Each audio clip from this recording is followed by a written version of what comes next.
안녕하세요. 호빵 목사의 철로역정을 진행할 호빵 목사 이민식 목사입니다. 우리가 앞으로 묵상할 철로역정은 17세기에 존 버년이 고난 가운데에서 감옥에서 기록한 아주 유명한 책입니다. 당대 청교도 중에서 가장 위대한 신학자인 존 오웬은 바로 이 존 버년의 철로역정을 읽더니 자신의 모든 지식과 저 대장간장이 존 버년과 바꾸고 싶다라고 할 정도로 이 철로역정을 극찬했어요. 그리고 초등학교 중퇴자인 존 버년의 설교를 듣기 위해서 직접 찾아와서 말씀을 들었다라고 합니다. 이 철로역정은 11년의 감옥 생활 동안 아내는 죽고 자신의 소경딸마저 굶어서 죽게 됩니다. 단순히 말씀을 전했다는 이유로 감옥살이를 한 존 버년에게는 정말 견디기 힘든 고난이었을 것입니다. 그 고난 속에서 탄생한 책이 우리가 앞으로 묵상할 바로 철로역정입니다.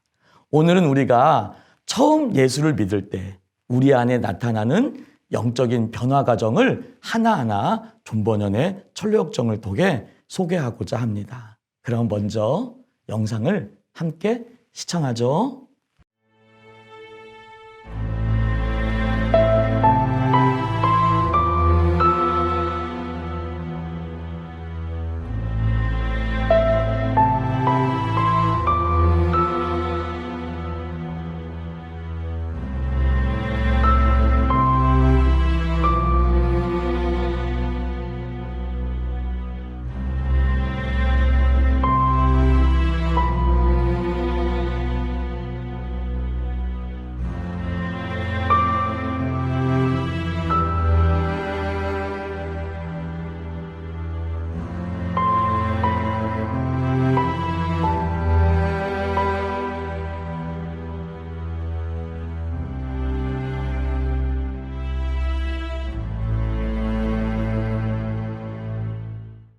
여러분 영상 잘 보셨죠?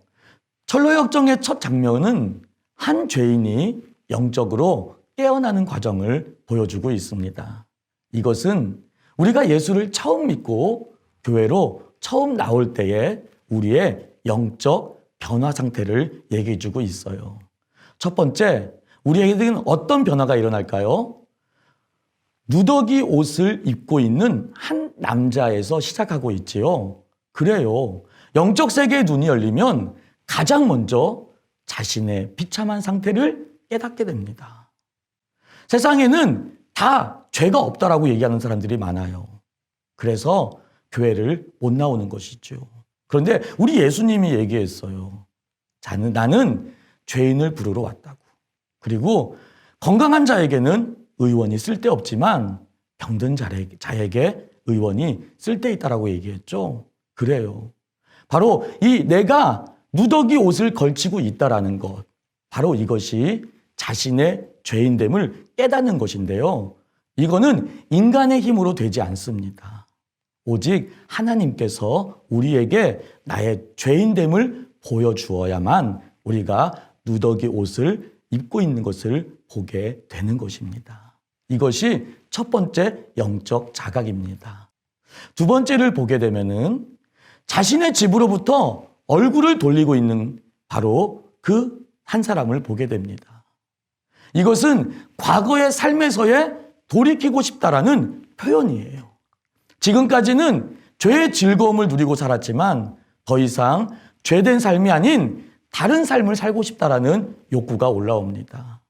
믿음의 순례길을 떠나기 위해서는 이렇게 자신의 상태와 죄된 삶을 혐오하고 거기로부터 돌이키겠다라는 마음이 필수적으로 따라옵니다. 세상을 사랑하고 죄를 사랑하는 상태로 순례의 길은 절대 갈 수가 없지요. 우리가 예수를 믿다가 고난이 오고 역경이 오면 세상으로 떠나는 사람들이 있는데 바로 그것은 바로 이 영적인 하나님 앞에서의 자각 과정이 없기 때문에 그런 거예요. 자, 세 번째를 바라보게 되면은 그의 손에는 책이 들려 있는 것을 보게 될 것입니다. 책을 열어서 읽고 울고 하는 모습을 봤을 것입니다. 그 책이 바로 성경입니다. 천국을 향한 순례의 길은 성경과 더불어 가는 길입니다. 성경을 읽지 않고는 절대로 그 길을 끝까지 완수할 수 없습니다. 교회에 나오시는 분들은 공통적인 특징이 있는데 고통 속에 나오시는 분들이 많아요. 사업에 실패하고 가정에 문제가 있고 어려움이 있고, 그리고 무엇보다도 내 자신이 얼마나 비참한 인생을 살고 있는지를 깨달았을 때, 그리고 그 문제에 대해서 해결받고 싶어 교회에 나오는 경우가 많이 있습니다.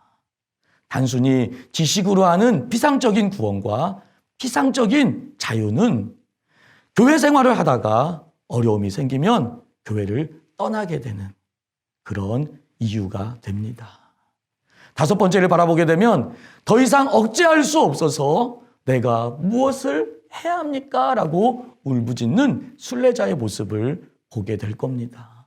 이 남자는 계속 성경을 읽으면서 하나님 앞에서 죄인된 자신의 비참한 모습과 그 죄에 대한 심판의 불가피함을 깨닫고 고뇌에 빠져 울부짖습니다.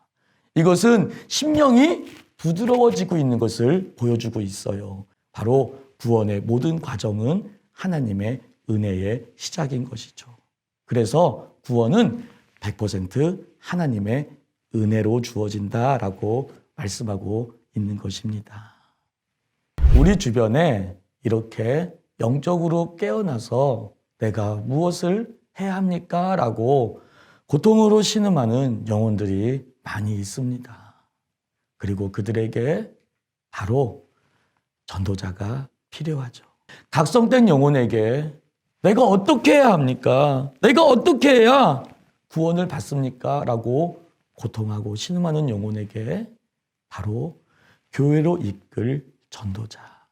다음 시간에는 그 전도자의 중요성에 대해 말씀드리겠습니다.